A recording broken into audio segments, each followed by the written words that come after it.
Alright, man, peace.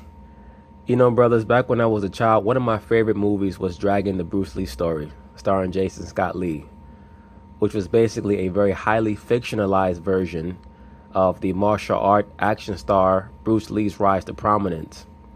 And there was a very pivotal scene in the movie where, after he had come to America to escape arrest for certain things that he had done while in China, he was working in a Chinese restaurant basically as a short order cook and a dishwasher.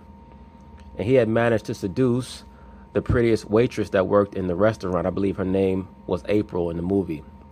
Well, of course, that created a great deal of tension amongst many of the other short order cooks who sought after the attention of that young lady who worked in the restaurant.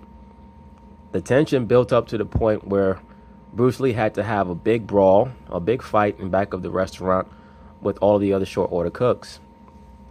The owner of the restaurant, who happened to be an older Asian female, took Bruce Lee aside and basically read him the riot act. And she gave him a whole bunch of money. And he said, "What's this money for?" And she said, "It's an all-purpose loan." And she said, "So now, Bruce, what are you going to do with this money?" "Oh, I know what you're going to do. You're going to take April out, have a bunch of drinks, eat out at fancy restaurants, have lots of sex. After a while, the money will be gone. The girl will be gone, just like the money. And then you're going to have to come back and work for me to pay off the loan. And after a while, you're no longer young, you're no longer handsome. You're just a dishwasher. So you decide what you're going to do with the money." And of course, in the film, he takes the money and goes to college. Why do I tell this long story? Because it reminds me a lot of Odell. I wonder what Odell's going to do with this money now that he has it. Is he going to optimize / maximize his potential? Or is he going to continue on the path that he seems to like to indulge in of being an agent of chaos? Now, if he is what I think he is, that being a Monarch athlete under mind control programming, and once again, I know that that might sound far-fetched to certain brothers, it is what it is. But if he is what I think he is, he may not be able to stop it. But it's just going to be very interesting to see how he conducts himself now that he has this money. So, of course, they're going to talk about it, and I'm going to chime in. I remember watching this game when he made this catch. It was the most unbelievable catch that I'd ever seen. Like, I was blinking, like, did I really just see what I think I saw? To me, that's the greatest catch that I've ever seen him make, though. Despite the fact that I was in awe of his catch against the Cowboys, this catch here against the Redskins, that one-handed diving catch with the left hand that he made against the Redskins, is the best catch that I've ever seen him make, in my view. His pre-game catch routine reminds me a lot of Steph Curry's pre-game dribbling routine. OBJ is about to have a lot of new friends. Beckham is now the highest paid receiver after agreeing to a 5-year extension with Big Blue. The max deal is $95 million, $65 million guaranteed. That's what matters, according to our Josina Anderson. And Louis Riddick joined the conversation. Now, good to see you. Too. I want to start with you because we haven't heard from you. Do you think the Giants will regret paying him this kind of money? No. Let me say this. I think that the Giants will regret paying him this type of money if he cannot control himself. So I believe that there are going to be many other factors at play in regards to Mr. Odell Beckham. Once again, do I believe that he is a Monarch athlete? Yes, I do. I just did a video about it a while ago, and there was a brother who came into the comments, and he provided a lot of substance to my sentiment in regards to Mr. Odell Beckham. And after a while, brothers, once you become familiar with how they look, they're pretty easy to spot. Monarch athletes I'm talking about. And Monarch children, period, in the entertainment industry. They're not that difficult to spot after a while. Or MK Ultra victims, whatever you want to call them. Oh, this is what they wanted to happen from the get-go. Look, all the things that happened in between, as far as them exploring some trades, trying to get comfortable with the kid, making sure they can trust him, that's all the kind of things that were going to happen anyway. That's a process they needed to go through. I can just tell you this definitively, though. I know this firsthand. Ownership wanted to re-sign Odell. They wanted to pay him all along. It's always a matter... Of course they wanted to re-sign him. Odell Beckham is like a racehorse to them. Like, you ever watch the Preakness or the Belmont Stakes? The Maras view Odell Beckham almost like Secretariat. They know about the top Monarch athletes. And it's almost like they know what they're getting when they draft someone. Once again, this is why I pay so much attention to Odell Beckham's pre-draft workout and how much attention the NFL Network was paying to Odell. It's been very obvious to me in the aftermath of that they already knew what he was prior to him being drafted, which is basically a blue chip prospect, a diamond in the rough. And it's not a coincidence that one of the terms that's used for Monarch children are diamonds. Matter of trust when you're talking about a contract that's this big, that resets the top of the market with a guy now who obviously has a history of not always making decisions that reflect on him the way you want it to reflect on, not just him. And I believe that Odell is going to continue to make what we will consider to be bad decisions, because that's part of his Hippocrates programming. He's going to be an agent of chaos. Him, but the Giants overall. This was a process that was going to take a while because there were people who needed to get comfortable with it. Simple as that. This was not about whether or not they thought he deserved to be the top paid wide receiver, because they did. They did all along. It was a comfort level thing. So now, going forward, will he repay what they have now paid him in terms of investing in him long term? As long as Odell does not suffer any horrific or debilitating injuries, I think that he's going to reimburse their monetary investment. Now, is he going to provide a lot of heartache in regards to bad decisions? Yes, he is. But they're going to have to stick by him because they're giving him the money. I believe he will. Look, and I don't know the guy personally. I just believe this. I believe in the natural maturation process. I believe in what Eli said in the Seth Wickersham article, that the longer you do this and you're in the NFL, it's funny how the smarter you get. And I think Odell, look, he's one of those guys who I personally am starting to gravitate towards people like this as I get older, which is kind of weird for me because I've been one of those guys who's been by the books. I don't like the guys who have a whole lot of flair and shenanigans and all that other stuff going on outside the sport. But I've started to get drawn to people like this because now I'm around my own kids who are coming up, who are kind of like this, who had their own, set of like ideas about things that kind of fly counterintuitive to how I used to be. So I'm kind of liking what he's doing. I believe that some of the things you saw this offseason, Stephen A., I hope they are part of who he is now in terms of showing up, kind of being quiet, kind of trying to do the things that kind of get the job done. And I hope that carries over during the regular. Well, I appreciate what you're saying, and I think it's incredibly important the point that you just made, because what you have are old school individuals that want you to be like they want you to be.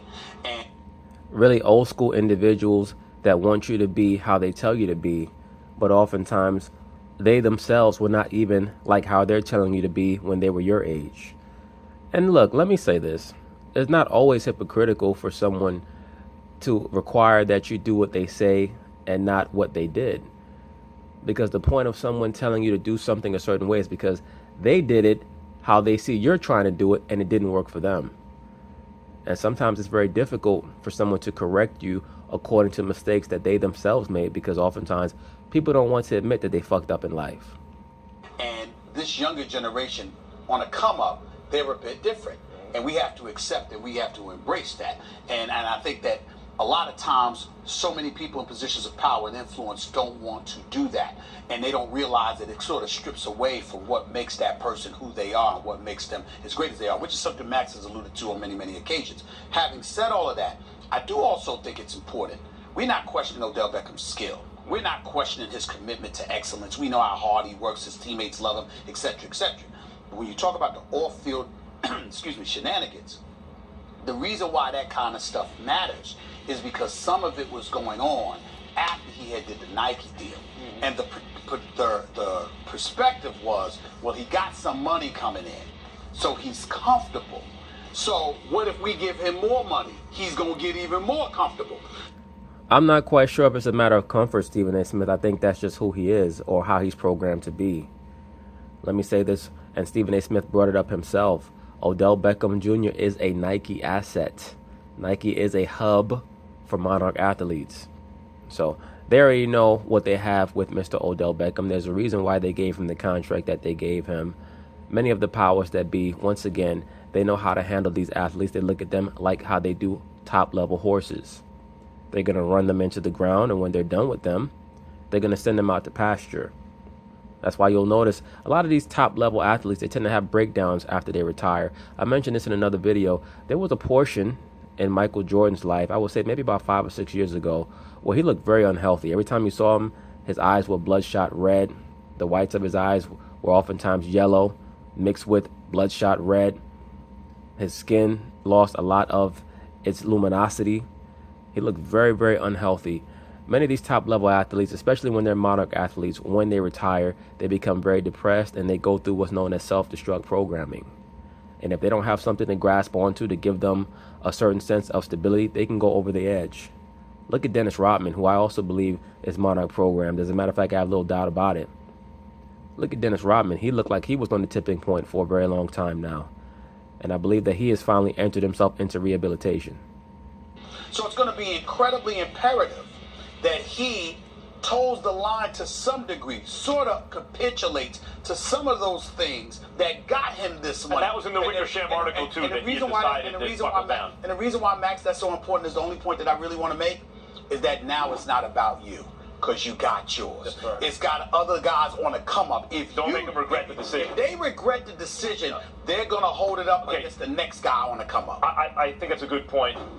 Although all of this stuff, there's a salary cap, there's X number of dollars. So if it doesn't go to the wide receiver, it's going to go to somewhere else. It's like a but needs to go to somebody sham that the owners run where we all think, like the players are going to get the money. Players are going to get the same amount of money. It's just the way the different positions divvy it up. In fact, I want to get to something that you said, Lewis, about Odell, and about how at first people are kind of like scared of what they see, right? They don't know what to interpret. Remember Men in Black? Yep. When Will Smith is being essentially tested, right, to see if he could be the agent they wanted to be. One of the tests they gave him that's right, to test his split-second judgment was they had a big, like, poster or whatever it is, an image of a little girl going through a neighborhood with monsters all around her. Right. It turns out that the seemingly innocent character was the bad guy, and the monsters were all minding their business. They were the good guys. In other words, don't judge a book by its cover. But more importantly, just because someone or something has the trappings that are unfamiliar and scary to you doesn't mean that they're the scary thing. Odell is scary to many older members of the establishment, but if you look closer, upon closer inspection, is he internally motivated? Is he passionate? Do his teammates like him? Does he feel responsible to his teammates? Does he feel responsible to produce? Yes, he checks all the boxes. He's like the monster from Men in Black. Well, let me say this. Max Kellerman makes a compelling argument. The one thing that I will say in regards to someone like an Odell Beckham is that it's very common for investors to put their money into what's considered to be a sure thing. Can we consider Odell Beckham to be a sure thing? I don't think that any person in the flesh can be considered an absolute sure thing. But based on precedent, there are certain inklings that some of Odell's shenanigans on the field are starting to trickle into his off-the-field life. He's starting to find himself in bad situations. Recently, with him hanging out with who I believe to be his master, that being Drake, they were involved in a situation where there was a man who was formerly associated with one of the Kardashians who beat down someone outside of a restaurant because that person's girlfriend was flirting with Drake or approaching Drake and Odell's table. Odell's going to have to watch out because he's going to be a major target right now. And it's going to create many more scenarios where Odell is going to have to make good decisions. And that's what happens when more attention is sent your way. It's going to create many more scenarios where you have to make split-second good decisions. So hopefully for him and for the Giants, they decide that he's going to be surrounded by security because he is going to need that. Another thing that I don't think bodes particularly well for Odell is that at a certain point after last season, the Giants were considering moving Odell. They were actually pursuing a trade to get rid of Odell. And many of the teams that were interested hired private investigators to follow Odell Beckham, and they did not like what their private investigator told them. So it is what it is. He's a good guy. You can pay him the money. Yeah, but in fairness, addressing your point directly, in fairness to those owners, it's not really about them. It's about where they get their revenue from and the comfort level they believe those people have. And in the event that they're uncomfortable, you're compromising the owner's money, and then the owner is saying, well, then I'm going to compromise your money. But Odell's a draw. Odell's a compromising situation. Right. Well, there's no doubt about that. Look, there's no question that he has had some things. Look, here's the one thing that people always want to point to when they're talking about players and their behavior. Well, he hasn't been arrested. Right. I say that all the time. I know, but there's a lot of guys who haven't been arrested who I wouldn't want on my football team. Ding. Right. Very good point. Okay, that haven't broke the... Beyond that, Odell is starting to tiptoe closer to that. Broke the law. But I can tell you this. It doesn't make them a good guy. As a matter of fact, they just hadn't got caught yet. Thank you, sir. This kid, man, that's the truth, and you know that.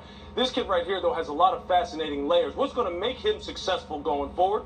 Look, the ownership, they're kind of involved still, but they're kind of out of it. What's going to determine his success is his relationship with Pat Shermer. Simple as that. And I think that is something that right now is getting under-talked about, that is one of the reasons why... How do you think that's going? I think it's going fantastic. I think that's why this got done. All right, let's take... I think that they don't have a choice but to make the rapport between Pat Shermer and Odell Beckham be fantastic. Odell's considered a blue-chip prospect. They know how to turn his gears. They know how to ratchet him up all the way to a 10. Believe me, and a lot of people might find this far-fetched, when they draft these Monarch athletes, there are certain phrases and slogans that they use to turn their knob all the way up to a 10 so that they can perform as well as possible on the field. Once again, they're like racehorses almost. Okay, so now we're going to move forward to a second segment in which they covered the Odell Beckham storyline pertaining to him cementing his contract with the New York Giants. This is SportsCenter right now. I'm Anthony Collins. Odell Beckham Jr. is the NFL's highest paid wide receiver. This after agreeing to a 5-year extension with the Giants. Sources telling our insider Josina Anderson the 3-time Pro Bowler can receive a maximum $95 million over the course of the deal, with $65 million in total guaranteed money. The numbers say Odell deserves that cash. His 94.1 receiving yards per game are the second most by any player in NFL history. Through their first 40 games, he has 10 career touchdowns of 50 or more yards.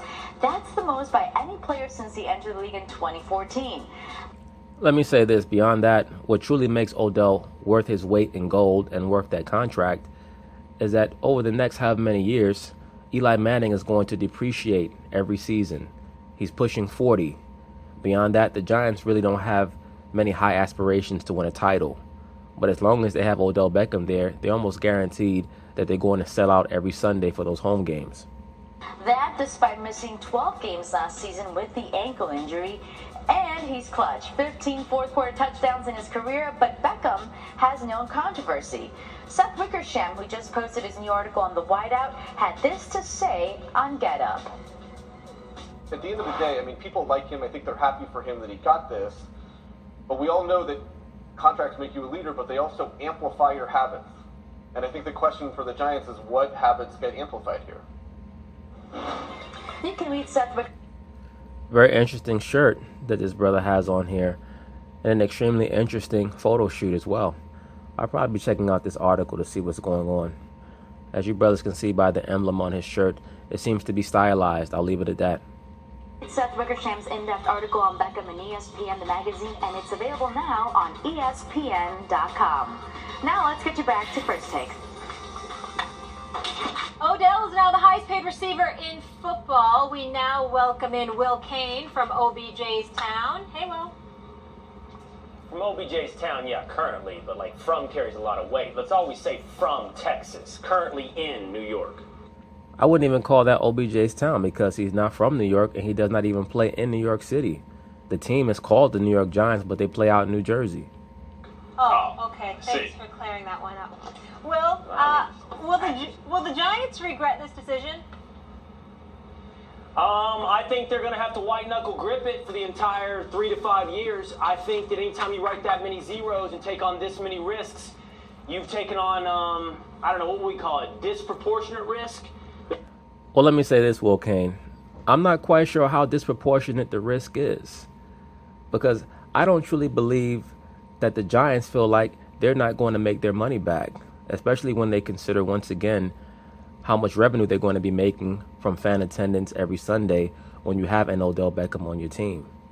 So I don't think that they're gambling to the degree that you're trying to imply.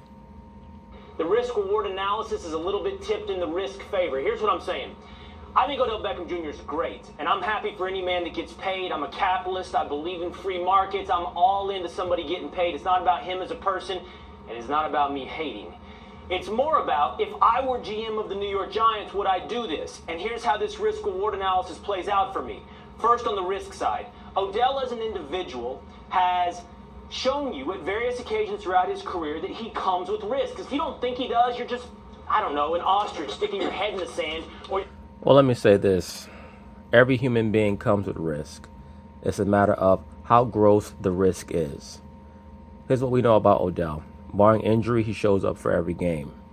The problem is that it seems to be, once again, that the chaotic aspect of his nature is starting to spill over into off-the-field issues. So you, as the New York Giants, have to make sure that you provide precautions to allow him to avoid a lot of silly shit off the field. Meaning what? 24-hour security detail. That's number one.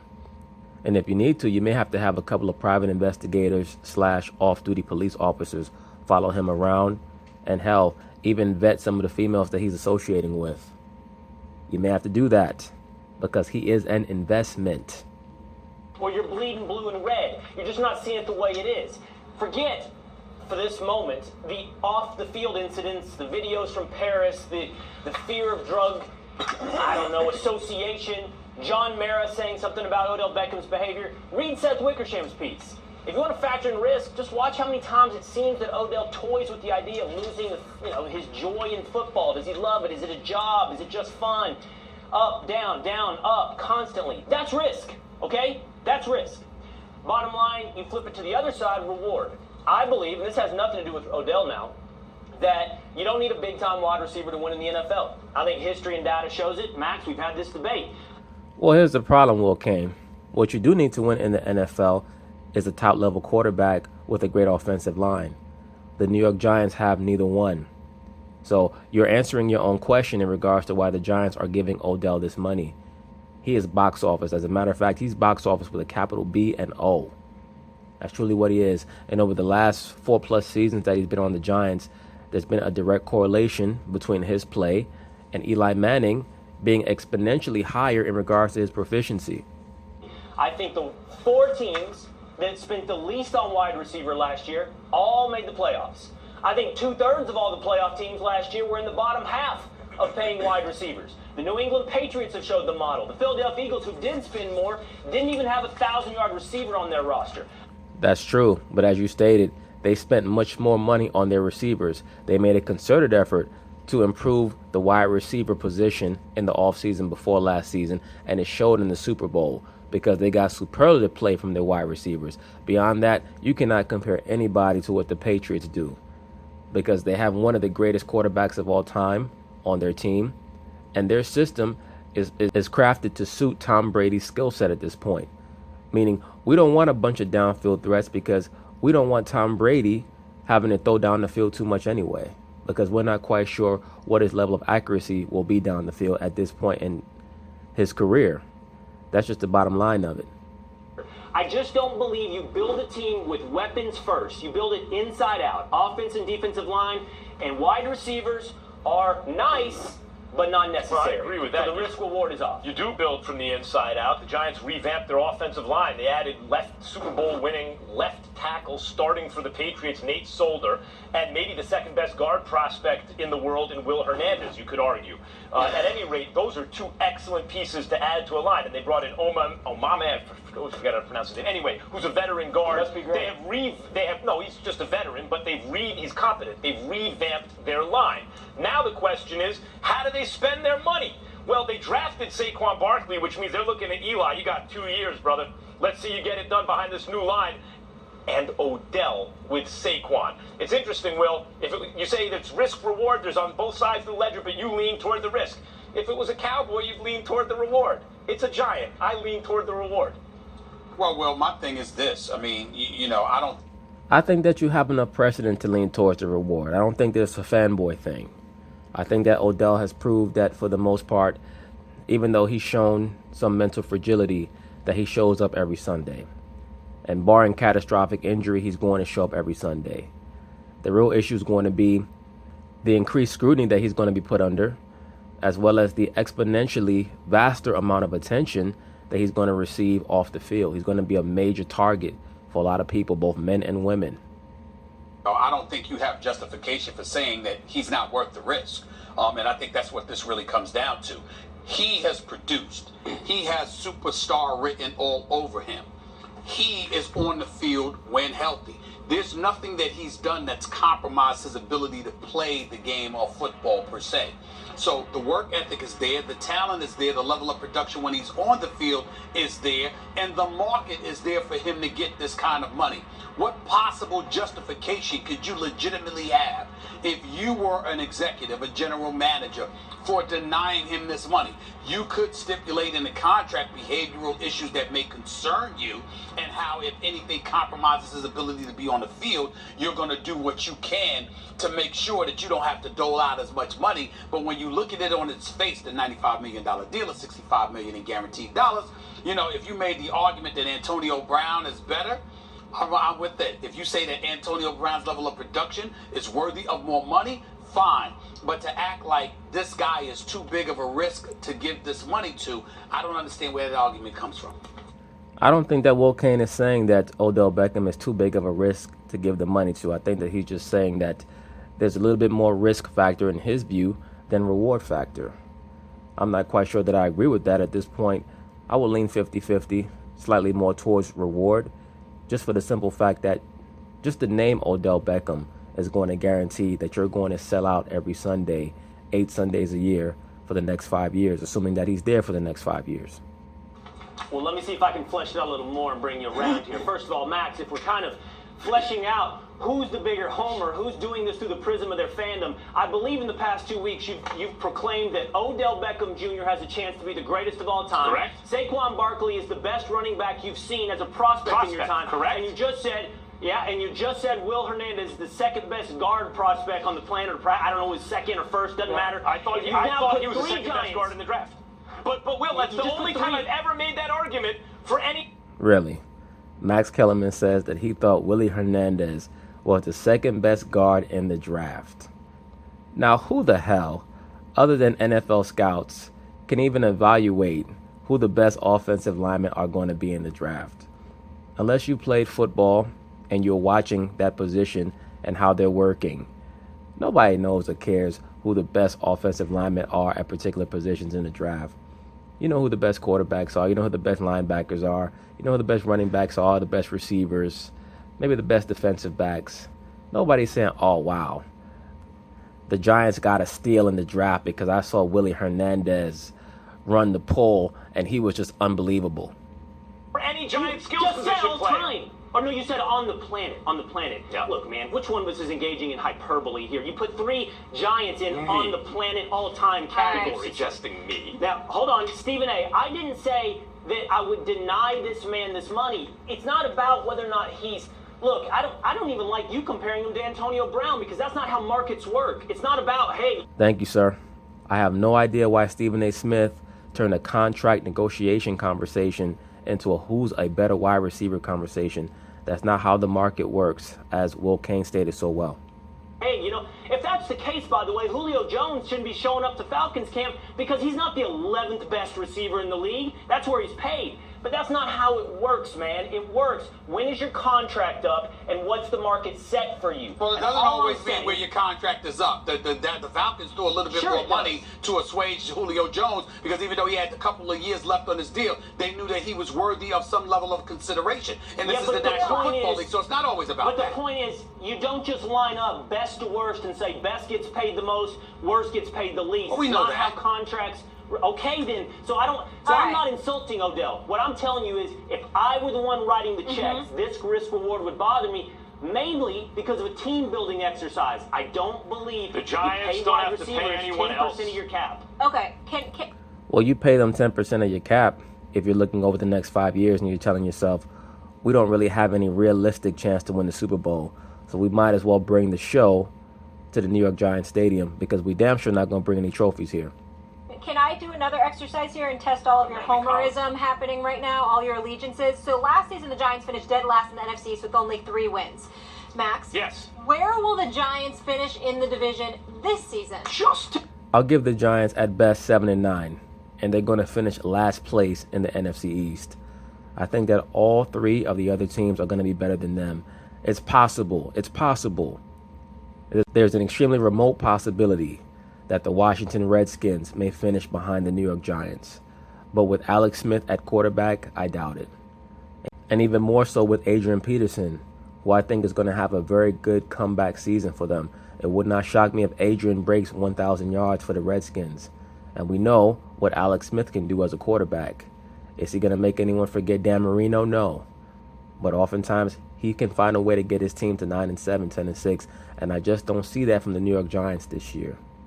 I think that Odell's going to have a very good comeback season. Hopefully, for the Giants fans' sake, their rookie running back, Saquon Barkley, is going to be as good as advertised. But unless he's spectacular, unless he has a rookie season similar to the season that Ezekiel Elliott had a couple of years ago, I don't see the Giants getting any more than 7 wins, and that's the max. Because I see Philadelphia getting somewhere around 12 wins, maybe even 13 wins. I see the Cowboys winning somewhere around 9 or 10 games. I see the Redskins winning somewhere around 8 or 9 games, and I see the Giants at best winning 7 games. Really somewhere around 5-11. That's why I see the Giants.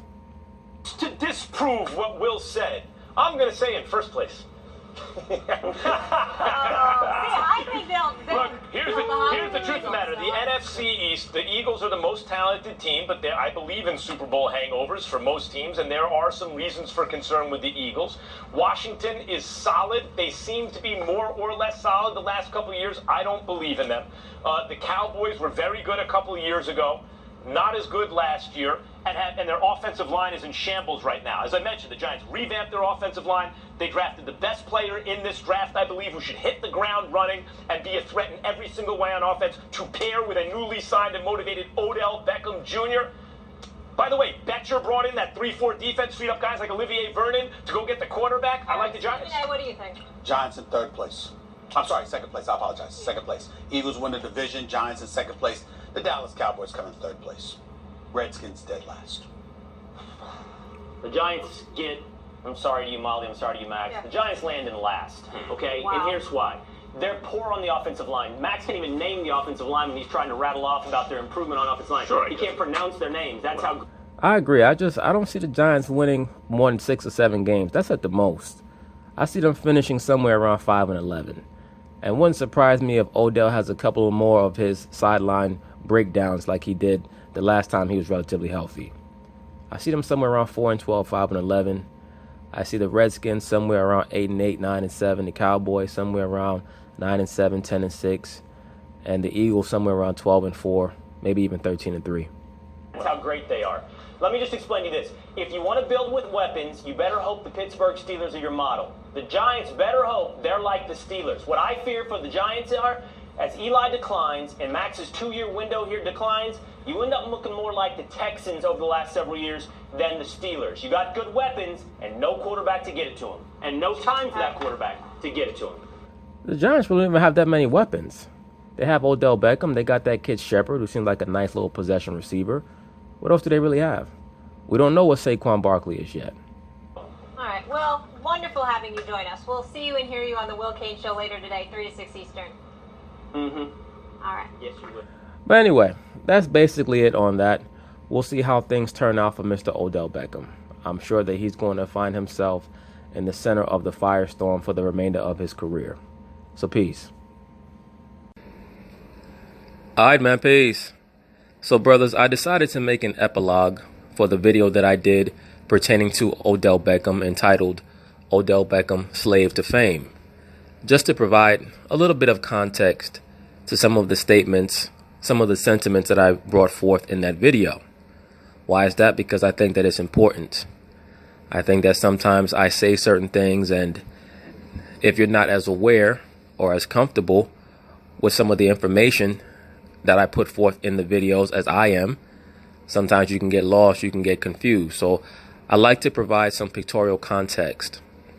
When I say that Odell Beckham is an apprentice to Drake, or for example, in the video I stated that Drake is his master. What do I mean by that? I don't mean literally like Drake has Odell Beckham in chains. What I mean by that is that Odell Beckham looks to Drake as his Luciferian elder. That's the person that's going to take me up the levels, climbing the ladder to enlightenment, per se. That is who Drake represents to Odell Beckham. In the same way that I did a video many months ago entitled Magic Johnson and Jerry Buss master and apprentice. Something along those lines, I entitled it. Because that is how their world works.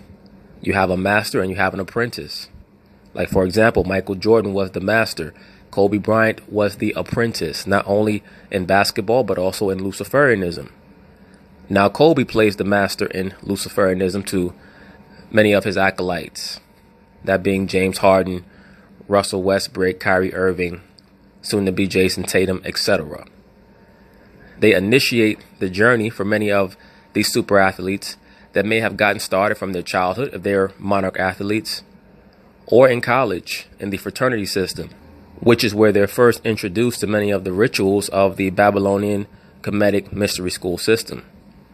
And as we can see here in this photo of Odell Beckham and Drake and Odell are wearing the jersey with the Omega sign with the pentagram within it.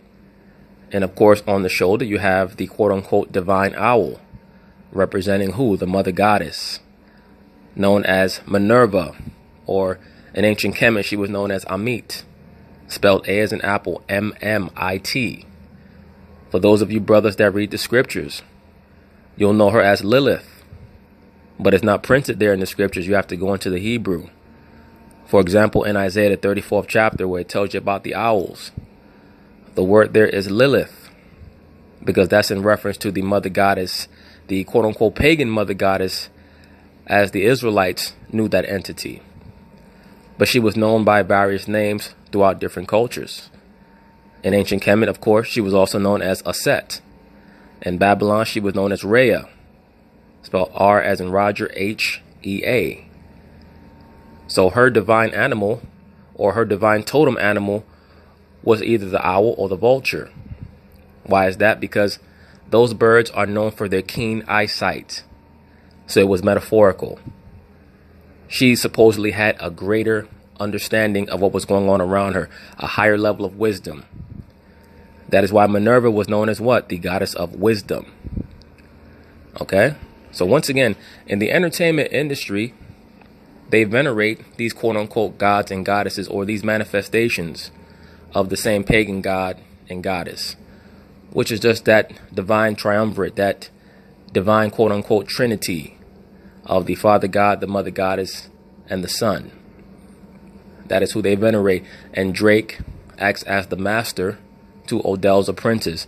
And do I believe that Odell Beckham is a Monarch athlete? Absolutely. He shows all the signs. All the signs. And I think that it's only going to ratchet up as we get more and more familiar with him as a person. But look at how they're holding their hands. You can see that that is staged. That's a stance that they're in for masonry. But let's continue on. And also, by the way, when you see that upright 5-pointed star, that's in reference to an idea within the Luciferian belief system known as the Black Star, which is representative of the planet Saturn.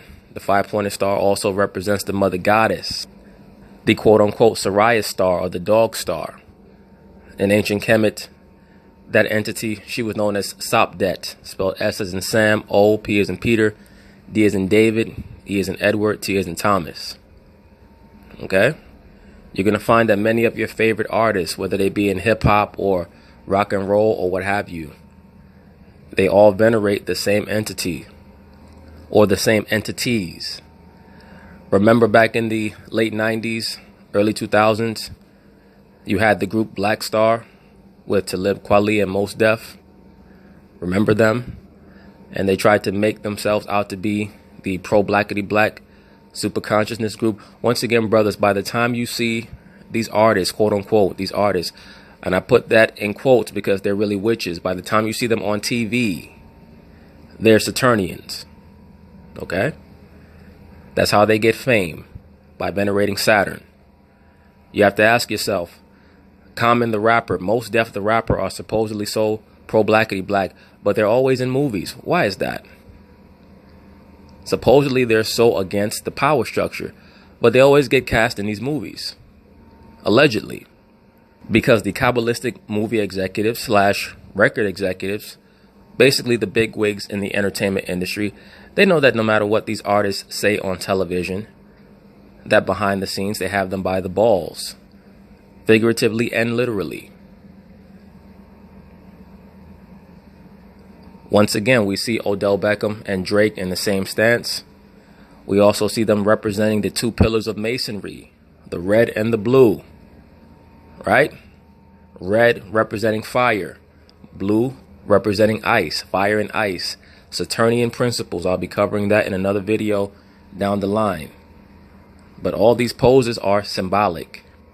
Drake is the handler, or one of the handlers, for Odell Beckham, who, as we can see, has the blonde hair for Hippocrates.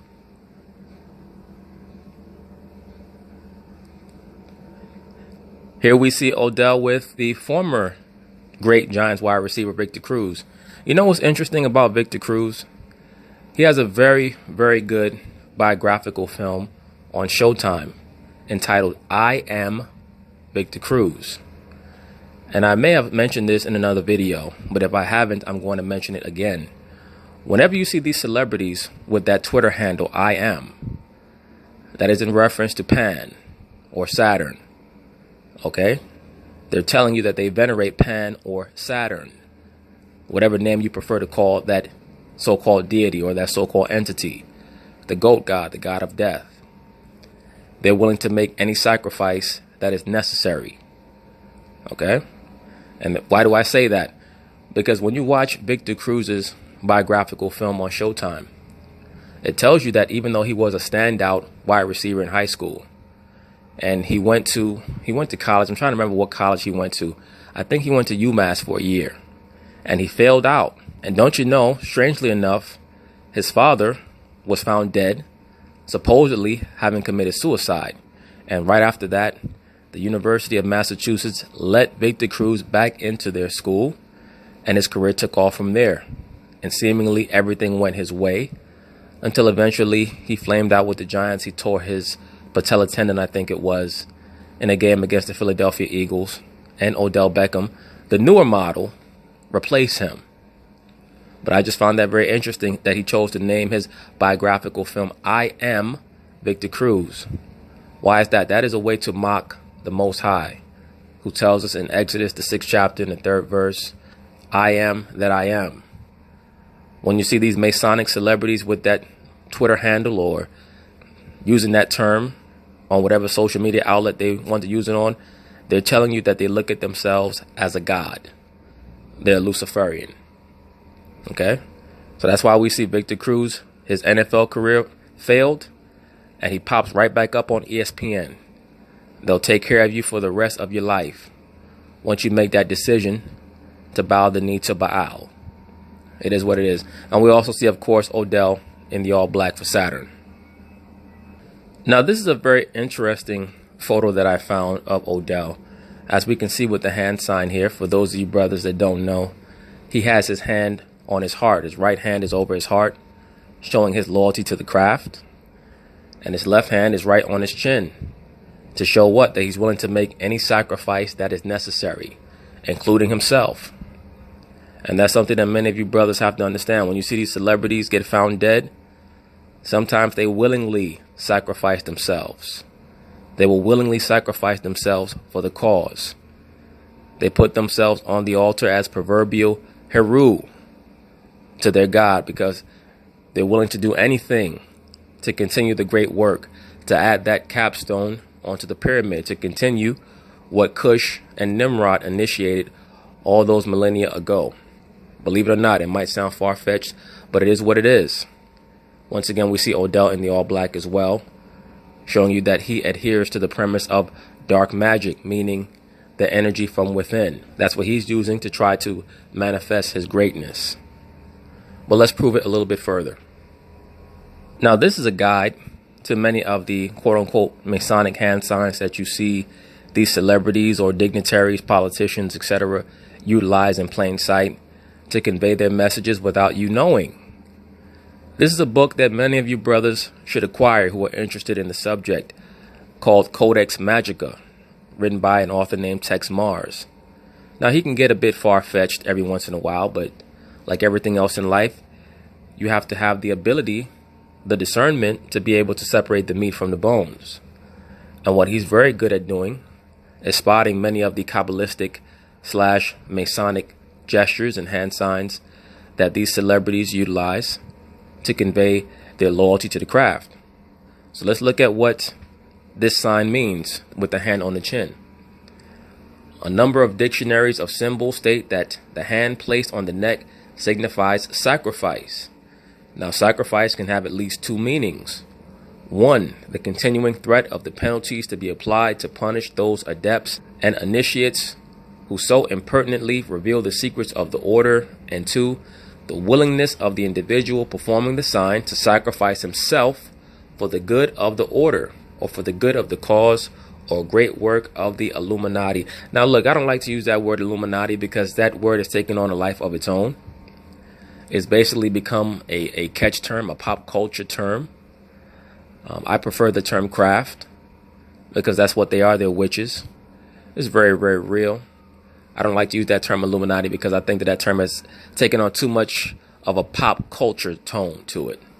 But it is what it is. Point being is that book is worth your time and it's worth your money. Codex Magica, for you brothers out there who are interested in the subject.